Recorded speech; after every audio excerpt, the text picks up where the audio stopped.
Bersemayamnya sesaudari yang paling dihormati dan ditakuti oleh penduduk sekitar, yaitu Ratu Emas.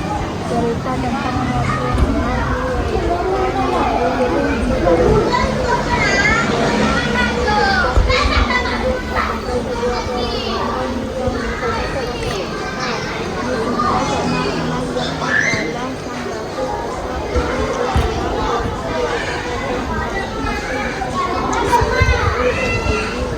rambutnya terurai, kulitnya berkilau, dadanya cair, dan matanya memanjangkan kedamaian sekaligus kewibawaan yang menakutkan.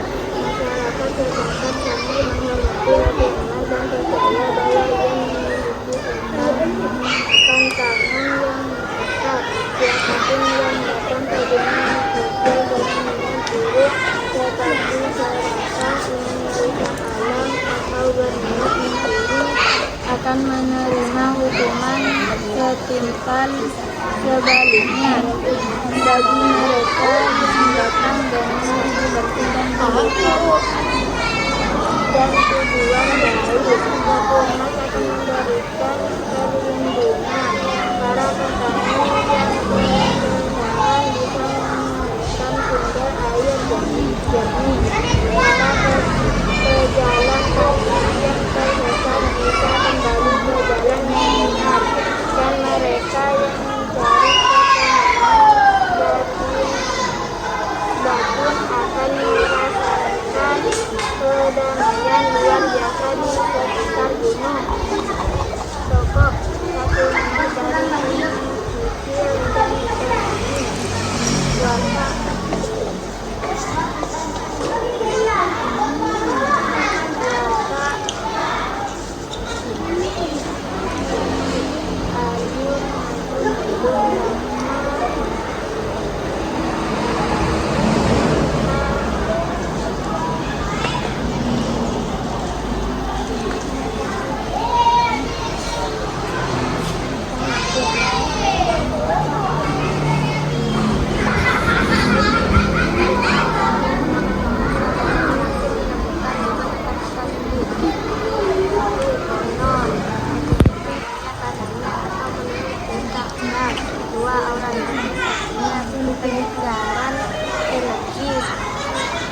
Spiritual tak kasat mata yang menyelimuti seseorang, memberikan kesan misterius kuat atau berbeda dengan kebanyakan orang.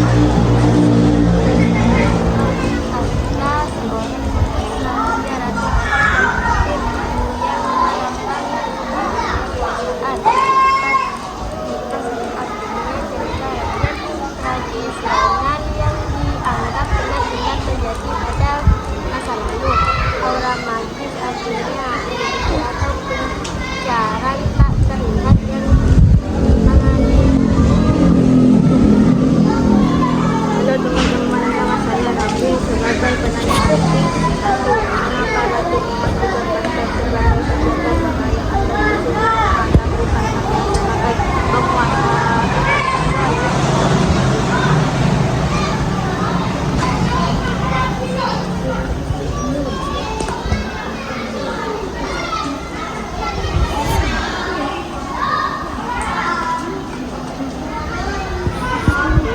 Apa hubungan antara sikap manusia, niat baik atau buruk, dengan perlakuan Ratu Emas terhadap pengunjung gunung Kidul?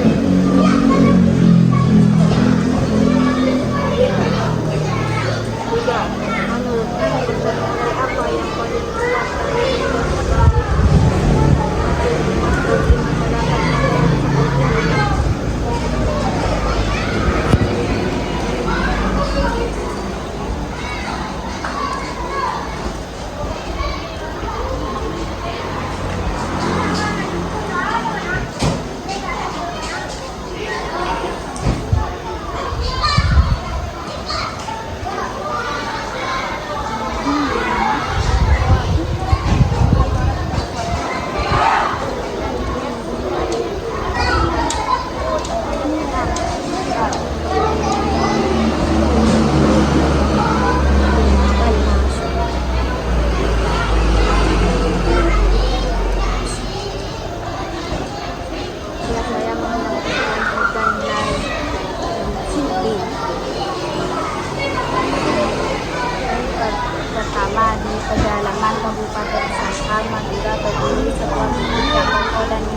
seperti aura mistis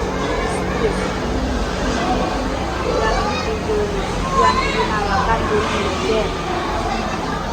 2. Di singgasana emas bertahtalah sang ratu, sosok yang dikenal dengan julukan Ratu Emas. 3. Ia juga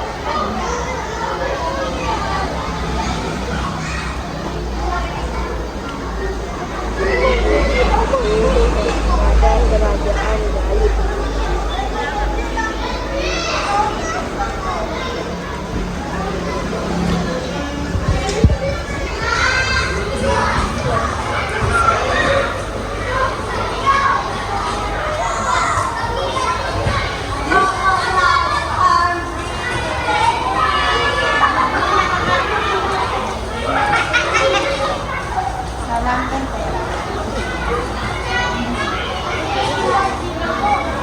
Assalamualaikum warahmatullahi wabarakatuh. Waalaikumsalam warahmatullahi wabarakatuh. Ibu mau dengar salam lentera? Ingat ya, saya bilang salam lentera. Jawaban kalian bukan literasi, terapi negeri. Sudah? Ya, harus semangat. Salam lentera. Hidup literasi. Negeri. Kurang semangat. Salam lentera. Hidup. Jadi dari literasi kita akan menghidupkan negeri ini. Dengan cara apa? Salah satunya adalah membaca cerita rakyat Nusantara. Nah, pada hari ini kelompok 2 melaksanakan tugas lingkaran literasi yang berjudul apa? Mitos Ratu Emas dari Gunung Gigir. Ya. Evaluasi hari ini adalah kelompok 2 lengkap atau tidak pesertanya, Nana? Tidak ya, harusnya di lingkaran literasi itu berjumlah berapa orang? 5 orang, sesuai dengan perannya masing-masing. Kelompok 2, peran yang tidak hadir hari ini siapa?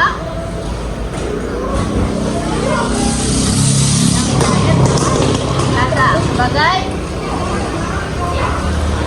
mencari nilai moral. Oke, jadi pencari nilai moral tadi tidak tersampaikan dikarenakan Nasa tidak masuk dengan alasan sakit. Oke, sekarang Ibu cek peran pertama yaitu pemimpin diskusi. Evaluasinya adalah suara kurang lantang. Ketika kita melakukan literasi dalam bentuk lingkaran literasi di luar kelas, maka suara kita harus lebih lantang daripada di dalam kelas. Kenapa?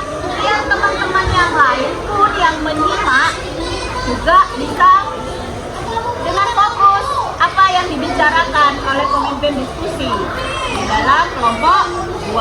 Ya, tadi kan kayak orang bisik-bisik tuh. Nah, jadi suara kita harus lantang. Kemudian tadi pemimpin diskusi sudah mengarahkan masing-masing peran anggotanya, sudah bagus.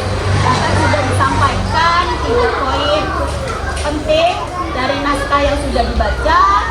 Namun, Ibu ingin melihat worksheet-nya, worksheet dari pemimpin diskusi. Tadi pemimpin diskusi tidak membaca hasil worksheet-nya, tapi membaca dari naskah. Kenapa? Boleh Ibu tahu alasannya? Belum dulu tadi kan nggak ada. Ya, oh yang lain ada penambahan maksudnya. Oke, nggak apa-apa. Jadi nanti memang ketika pemimpin diskusi di akhir diskusi harus menyampaikan 3 poin penting, harus dicari betul poin apa yang menjadi utama. Ya. Kemudian pesan moral utamanya. Tadi yang dapat kita simpulkan pesan utama.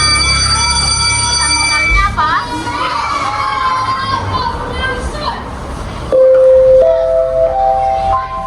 Siapa yang bisa? Peserta yang lain? Perhatian, waktu istirahat telah tiba. Kepada seluruh siswa dipersilahkan istirahat. Dihimbau kepada para mahasiswa yang membeli jajanan untuk membuang sampah di tempat yang telah disediakan. Terima kasih. Di mana ini jajannya? Di Kabupaten Sampang itu terdapat kearifan lokal yang mengajarkan pentingnya menjaga harmoni antara manusia dan alam. Itu yang menjadi pesan moral utama dalam naskah mitos Ratu Emas dari Gunung Kidul, ya.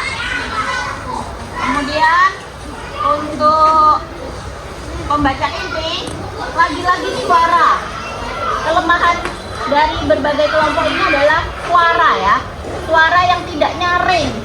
Padahal ketika kita melakukan sebuah diskusi, the power of yourself, kekuatan dalam dirimu itu yang harus ditunjukkan. Ini loh, aku sebagai pembaca inti. Pembaca inti itu menyampaikan hasil ringkasan. Kalau suaranya kenapa? Ya, ketika ibu lempar pertanyaan untuk semua peserta yang hadir di sini, apakah bisa menjawab anak-anak? Tidak. Kenapa? Karena tidak mendengar apa yang disampaikan oleh si pembaca inti. Karena naskah yang dibacakan oleh masing-masing kelompok berbeda. Ya, tuh. Jadi lagi-lagi pada suara. Kalau terkait tugasnya, oke lah. Si pembaca inti sudah menyampaikan ringkasan ceritanya, sudah menyampaikan tokoh-tokoh karakter dan sebagainya dari unsur yang sudah dia ringkas. Kemudian pengamat bahasa. Pengamat bahasa juga begitu, suaranya tidak nyaring. Ada berapa kosakata yang ditemukan yang dianggap sulit?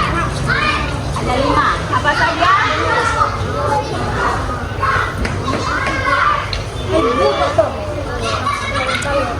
Sudah ditemukan arti-artinya? Kira-kira anggota yang lain tadi sudah ditanyakan belum? Apakah anggotanya menemukan kata-kata sulit yang lain? Sudah disampaikan belum tadi? Sebagai kamu peran pengamat bahasa? Belum. Jadi pengamat bahasa itu anak-anak, selain menyampaikan hasil temuan kata-kata sulit, juga menyampaikan kesempatan kepada anggotanya. Khawatir anggotanya memiliki kata-kata sulit yang lainnya yang bisa dicatat kembali. Paham ya? Kemudian pencari nilai moral tidak ada, dilewati. Kemudian penanya kritis membuat berapa pertanyaan? 3. Apakah 3 soal itu sudah dijawab oleh temanmu, anggotamu? Tidak. Hanya nomor 1 yang dijawab. Oh, yang nomor 3 yang terjawab. Nomor 1 dan 2 tidak terjawab. Oke, tidak masalah. Namun untuk kedepannya anak-anak, ketika penanya kritis memberikan pertanyaan, maka anggota kelompok itu wajib menjawabnya. Jika peserta di luar anggota mau menjawab, apakah boleh? Boleh. Setelah jika anggota yang bersangkutan mengalami kesulitan untuk menjawab. Paham ya? Kemudian itu evaluasinya, sehingga nanti ke depannya ketika ibu mengajak kita melakukan lingkaran literasi, maka setiap anak harus berpindah peran. Yang sebelumnya pemimpin diskusi, dia akan berganti menjadi pembaca inti. Yang sebelumnya pembaca inti, dia akan berganti menjadi pengamat bahasa, dan seterusnya begitu, berputar. Sehingga masing-masing anak akan mengalami 5 peran tersebut. Paham ya? Kira-kira kalian bersedia untuk melakukan terus-menerus lingkaran literasi? Ya. Sesuai dengan waktu yang sudah kita tentukan ya. Itu saja evaluasi untuk kelompok 2. Banyak hal memang yang harus kita perbaiki, tapi jangan pernah putus asa untuk melakukan perbaikan. Karena kalau bukan dari diri kita, siapa lagi yang akan melakukan kegiatan ya? Salam Lentera. Allah.